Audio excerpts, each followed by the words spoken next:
modal atau investasi menurut perspektif hukum di Indonesia merujuk pada kegiatan penanaman modal untuk usaha yang diatur oleh perundang-undangan, termasuk Undang-Undang Nomor 25 Tahun 2007. Asas undang-undang hukum meliputi asas kemandirian, kepastian hukum, dan perlindungan investasi yang bertujuan untuk mendorong pertumbuhan ekonomi nasional melalui peningkatan investasi dan penciptaan lapangan kerja. Yang kedua, regulasi penanaman modal di Indonesia diatur oleh undang-undang dan peraturan untuk menciptakan iklim investasi yang baik. Undang-Undang Nomor 25 Tahun 2007 menjadi dasar hukum dan petunjuk dari Badan Koordinasi Penanaman Modal tentang prosedur investasi.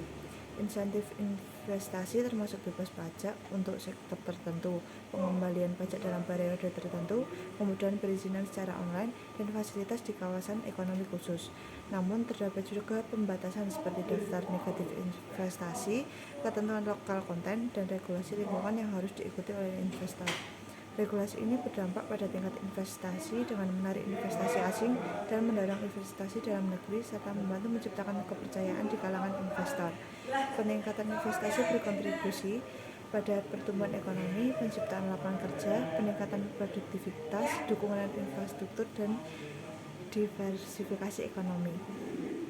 Kepastian hukum dan penegakan kontrak di Indonesia sangat mempengaruhi kepercayaan investor karena investor membutuhkan jaminan bahwa hak-hak mereka akan dilindungi dan kontrak yang dibuat akan ditegakkan.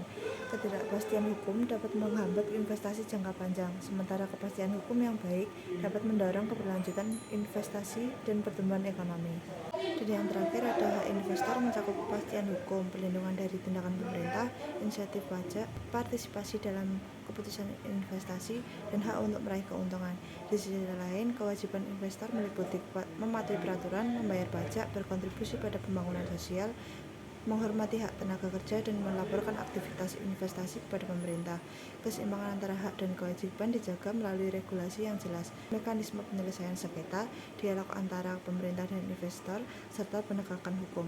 Keseimbangan ini penting untuk menciptakan iklim investasi yang baik, meningkatkan kepercayaan investor, dan mendukung stabilitas ekonomi. Terima kasih.